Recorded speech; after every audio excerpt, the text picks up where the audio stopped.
Hi everyone, कैसे हैं आप सब लोग।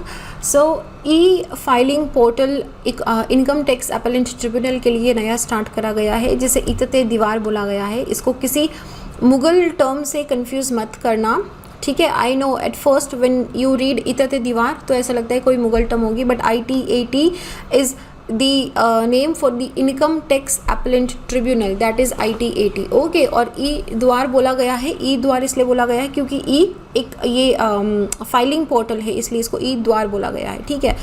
सो ये क्या है, union minister for law and justice, communication, electronics and IT Ravishankar Prasad ji ने एक नया e filing portal for the income tax appellate tribunal start करा है। ये जो पोर्टल है it will enable the online filing, जो भी अपील्स होती हैं, एप्लीकेशंस होती हैं, डिफरेंट पार्टीज़ के जो डॉक्यूमेंट होते हैं, you don't have to physically go, आप इस पोर्टल के थ्रू ऑनलाइन ही इसको सबमिट कर सकते हो। तो लगभग देखो, नेशनल जुडिशियल डेटा ग्रिड में लगभग 18 crore data for more than 18 crore cases are available in the NDGA।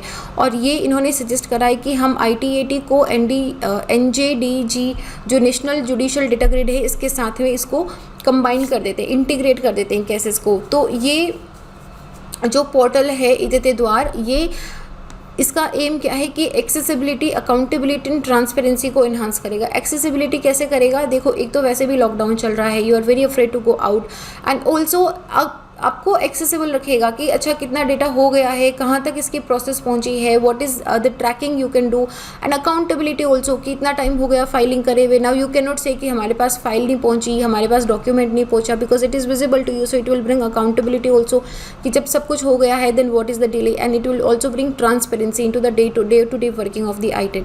Now it would not only result in to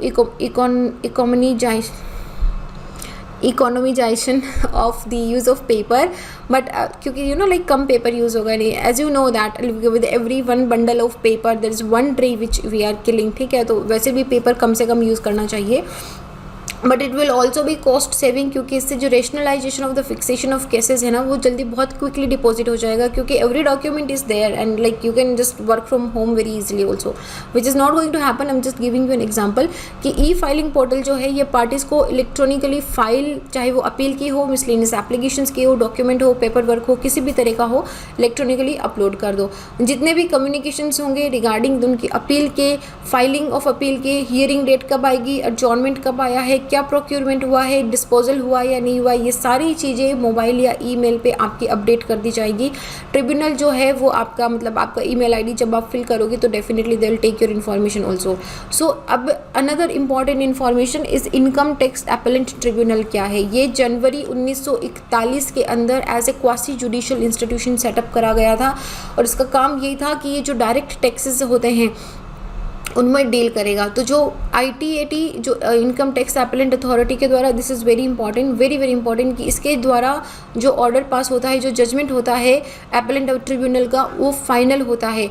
इसकी अपील हाई कोर्ट में करी जा सकती है सिर्फ और सिर्फ तभी जब एक substantial question of law arise होता है डिटर्मिनेशन से।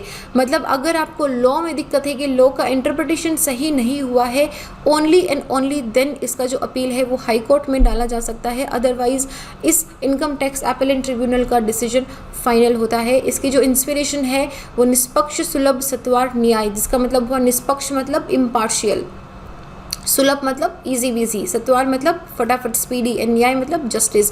तो ये इम्पार्शियल, इजी, स्पीडी, जस्टिस इसका पूरा मोटिव है।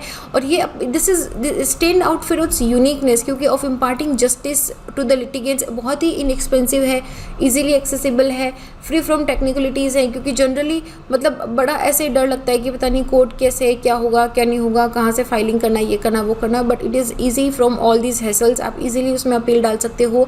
Expert regarded for its expert knowledge on the subject on the direct taxes also, क्योंकि ये बहुत पुराना बॉडी भी है, 1941 का है, तो इसके अंदर सारे एक्सपर्ट्स होते हैं। So this is a very easy going tribunal.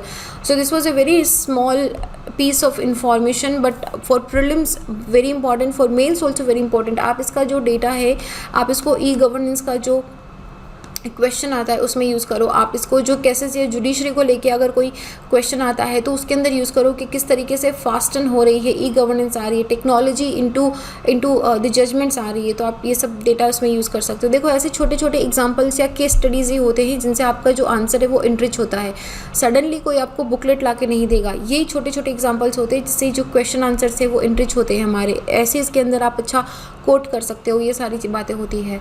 Well this is it. मेरा नाम संतोष है। अगर आप मुझसे जुड़ना चाहते हो तो इंस्टा या टेलीग्राम पे little_simple_बुद्धा पे सर्च करके आप मुझसे जुड़ सकते हो। And this is it. I will see you guys in the next. अपना ध्यान रखिए, stay happy, stay hydrated, do some physical activity and meditation also. I will see you guys in the next. जय हिंद।